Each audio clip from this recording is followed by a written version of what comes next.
Ladies and gentlemen, welcome to Monday's edition of War Stories. My name, of course, is Brian Smelts, and today we're picking up where we left off.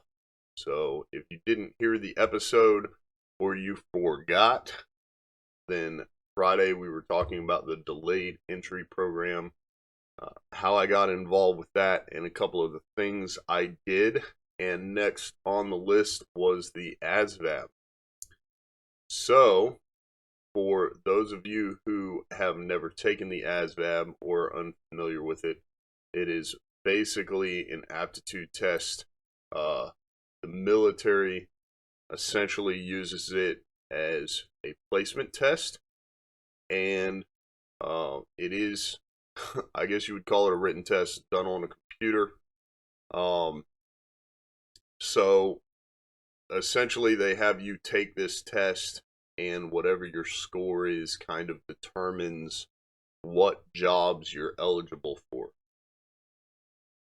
So, of course, plenty of people score high enough that they can pretty much do whatever they want. But there are those who score low enough that, maybe they are only eligible to be infantry. Who knows? I will tell you that I don't remember my score. Well, basically, in preparation, the recruiter will have you take an ASVAB practice test in the recruiting station. They've essentially got a little laptop set up there, or, when I went through, they did, and you take it there and you get something on the practice, and that kind of saves them the however long drive to MEPS. I was going through a recruiting station in Burlington, and so the closest MEPS, the closest military entrance processing station, is in Raleigh, and it saved them driving the hour and a half to Raleigh, in case they were dealing with somebody who, maybe needed some improvement on the test. So I took the practice test. Like I said, I think I did pretty well because they really didn't talk about it much. Like I said, I got a high score. I don't remember what it was. I do remember they basically set an appointment or schedule an appointment and drive you down to MEPS to take the actual ASVAB. The one that they're going to use to record your score, and they're going to use that recorded score to put in your file and determine what job you get. And I went down, I took the test. I have always been a person who just wants to get things done. So even during that test, I really, I've never cared taking any test about, taking my time and applying myself and making sure that I get the right answer necessarily. I've always cared a lot more about how quickly I can get it done, because as soon as I finish, I can go on to doing other stuff. So I go in, and it's on the computer at MEPS as well. I take the test, and going out to the lobby or whatever. And I want to say there was maybe another person with us. So the recruiter, of course, if he's got, 3 extra seats in the car, he might try to schedule an ASVAB for 3 recruits. So you just take them down there, knock them all out at once, and then do what he's got to do. So I think there was one other person with us, but I took the ASVAB, and on the way out to the lobby or whatever, the lady was like, "I'm not supposed to tell you your score, but I can tell you that you can pretty much pick whatever job you want."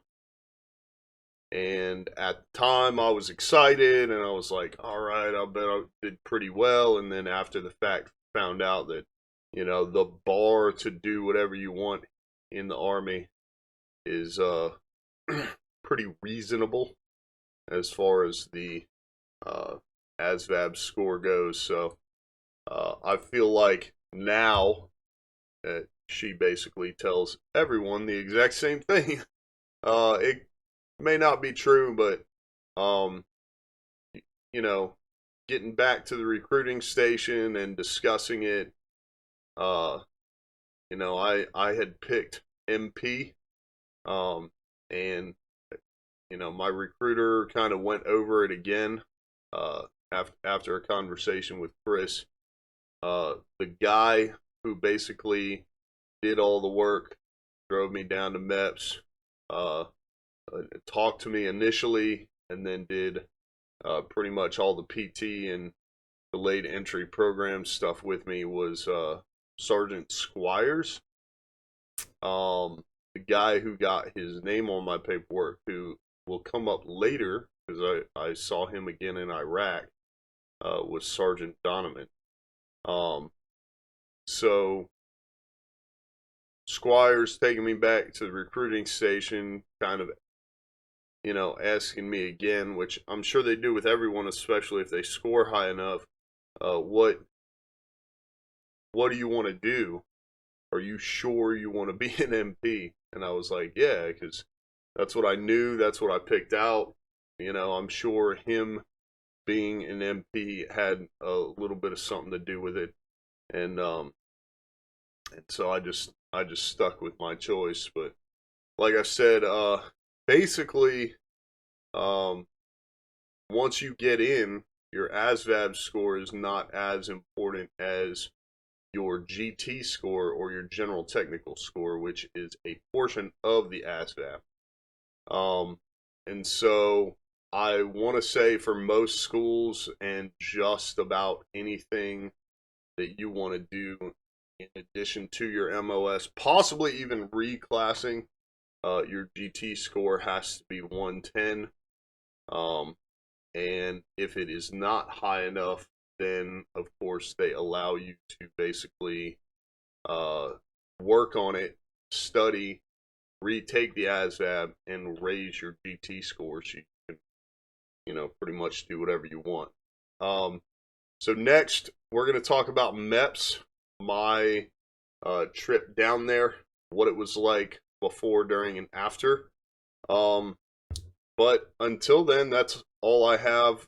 Basically, all the way up to right before I shipped out for training.